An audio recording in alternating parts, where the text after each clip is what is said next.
Hi everyone, it's Mon here. In this short video, I want to talk about the biggest difference between unhappy people, people who are depressed and really struggle in life, and those who are really happy and thrive.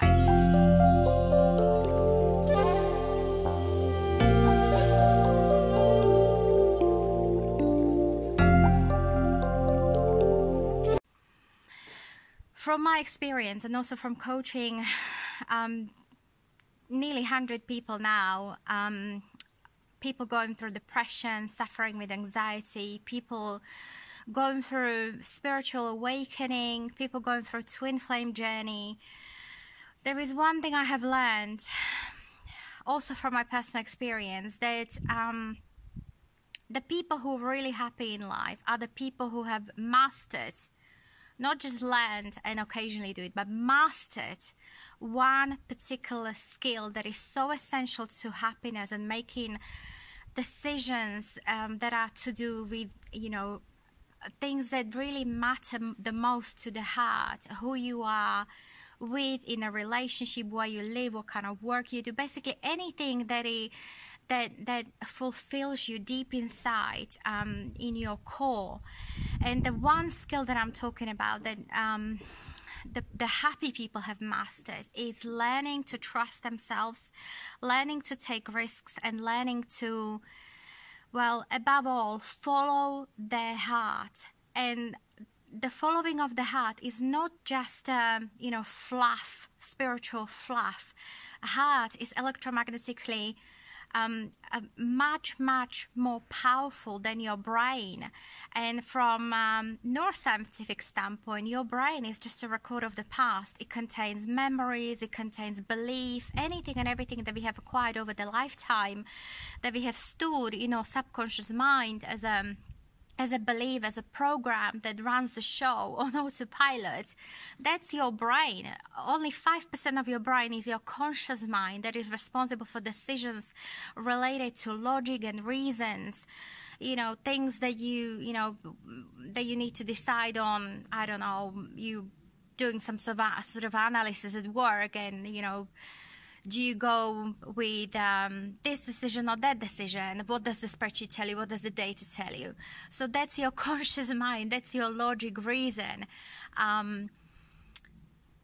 But most of the life-changing decisions that are to do with your personal happiness, your fulfillment in life, your relationship, not only to other people, but first and foremost your relationship to yourself, really depend on your ability to surrender from your thinking mind into your feeling heart, and really tune into who you are, what makes you happy, and get clarity on those things, and then move forward to take action that is aligned with your heart. Heart is an enormously powerful organ, not just from the physiological standpoint. Heart was actually formed before the brain was formed. And from the spiritual standpoint, the heart is actually the only thing that is connected to your soul, and the soul is connected to the source of all consciousness. So when it comes to making decisions with your higher self or soul, depends what term you use, what label you use, but it's the same thing. Your soul, your higher self, knows where you need to go in order for you to fulfill your highest purpose, in order for you to be happy.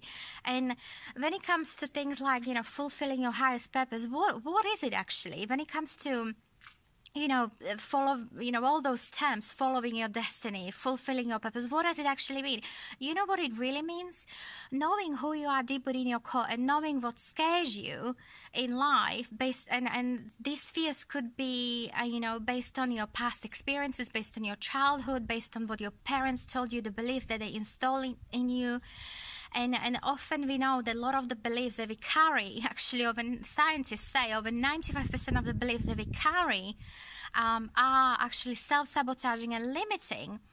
And your soul already knows what you need to overcome in order for you to raise your vibration, in order for you to overcome those fears and blocks, and lift yourself up and achieve things that are meaningful to you personally. And Joseph Campbell says it so beautifully: the cave you fear to enter holds the treasure you seek in life. And it's so beautiful because the things that the most scare you in life, often, not often, but 99.9, 100% hold the things that you most crave to have, to create, to love, to cherish, to hold in your own life. And, I've coached so many people around this particular topic, and I see there is one thing that most of the people, and I was there myself, really struggle with, and that is the surrender to your heart. We overthink everything. Our heart is telling us that we want to, I don't know, live in a different country. We want to do a different job. We want to be with somebody who is more, who kind of maybe romantically, who is able to bring out something out of us that we otherwise are not getting.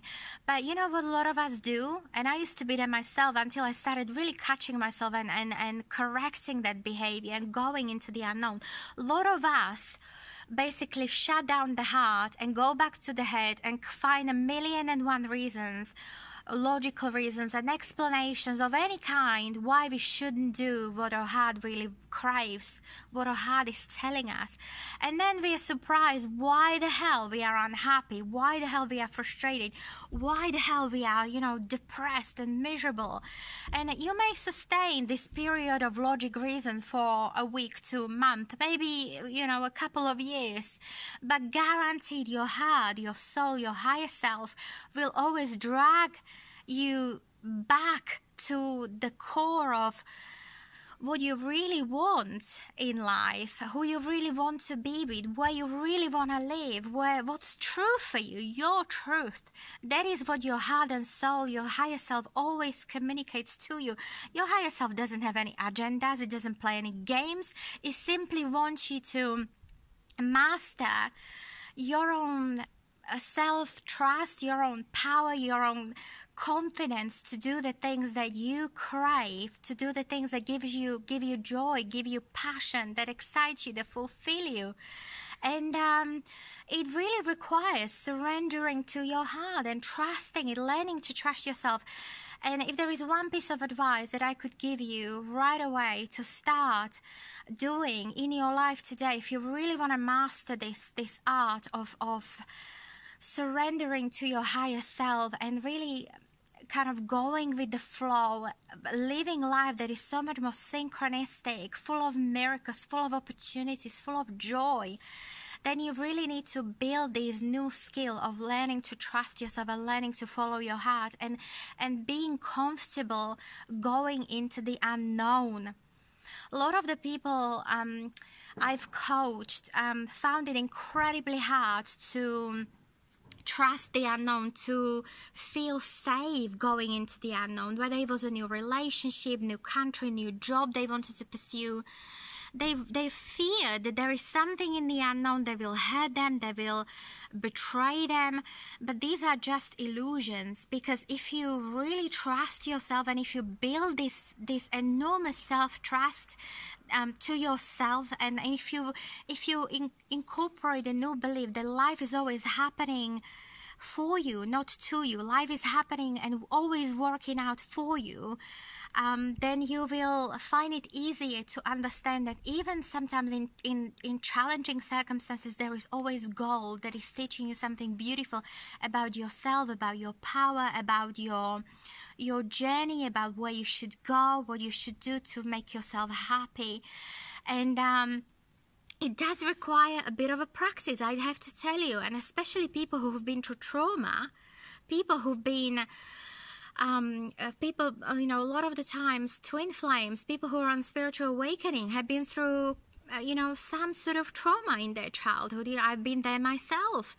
And, we are very, very early on in our childhood, we learn that it's not okay to trust ourselves, that, we've been punished for it. We've been punished for following what we want. We've been maybe beaten or abused in some way by our parents who couldn't give us the unconditional love that we wanted and knew as spiritually awakened people And we knew that that's the way to go. I mean, I knew from a very young age, I was a very awakened child, very spiritual child, very psychic even child. And I knew what's right and what's wrong. And when I wasn't getting the unconditional love from my own parents, I knew that this wasn't right. And, but eventually, if your parents repeat that sort of behavior, they're basically training you to obey. And you as a child, you tend to have you kind of come to a crossroad where you have a choice. You know that your survival is dependent on your parents. So you often suppress your own needs, your own truth. You suppress following your own heart. And in order to survive, because you know that your survival depends on the relationship you have with your parents. And this is where most of us basically would have learned that trusting ourselves or following our heart, following our truth gets us into trouble. But can you see how self-sabotaging this whole pattern is? So then comes to a point in your life where you start to awaken, where you start to understand that a lot of the beliefs and habits that you've created as a child and you've observed from your parents were actually incorrect, were wrong, were limiting, were self-sabotaging and hurting on some level. So you then have a choice to change it. And where you need to start is you need to start with building and developing this new skill of self-trust. And it comes from your heart. It comes from the wisdom of your heart. Your heart is electromagnetically, I think, 8,000 times stronger than your brain. Scientists have proven that there is an electromagnetic field around your heart that is like a mile long, and it can, but beyond that, your heart is connected to your higher self, and your higher self is connected to the divine source of all consciousness. Therefore, the wisdom you can gain through your heart is limitless, is infinite. And you simply need to align yourself with where you want to go and start building this self-trust. Start listening to your heart and taking little actions, towards the thing that you want. It doesn't have to be anything big. Like, I've coached people who have been stuck in marriages that no longer serve them, but they've been scared to leave. I've been coaching with people who were stuck in dead-end jobs and they were scared to leave. So I'm not asking you to do anything dramatic, like, leave the job now and be happy. No, none of that. Start taking small steps towards the things that really make you happy and start listening to your heart. What I do this heart-centered morning meditation every morning where I connect with myself. I put the heart on my heart. And I literally do like a half-an-hour meditation, connecting with myself, my dreams, my goals, and really seeing myself already having them. There is a bit of visualization work going on, but really connecting with what's true for me. And then I ask myself, what do I want to create today that really fulfills me, that gives me joy, and that brings joy to other people? And you'd be surprised how beautifully your higher self will guide you and will tell you exactly what to do for you to take an action step forward. It doesn't have to be anything big. It can be, I don't know, you meet a friend for coffee and you discuss an idea for a book that you've had for some time and you've never given yourself the permission to actually explore that until now. Or it could be, but simply following that heart intuition, that heart guidance. You will be blown away in a very short space of time how many miracles will start flowing into your life and how you will start aligning yourself with what's truly fulfilling you at a soul level. I can't speak highly enough about this. And this simple method of connecting, dropping from your thinking mind and connecting to your heart wisdom and your heart intuition is something that changed my life personally. It changed life of many of my clients, and I know it will change your life. You just need to develop a bit of a self-discipline and a bit of a commitment to yourself and consistency. Even if you do this meditation 2-3 times a week, or even if you just start on a weekend and then build it up as you go along, you will be amazed how many benefits this will bring to you. And one of the biggest, most beautiful benefit is that you will start trusting yourself. You will start acting on this heart-based intuition, and it will start bringing you the joy, the fulfillment that you so craved and deep within your core, you so wanted in your life. So very soon I will be posting my morning heart-based meditation that I have been following for nearly 3 years now, that has really helped me heal on so many levels of my being.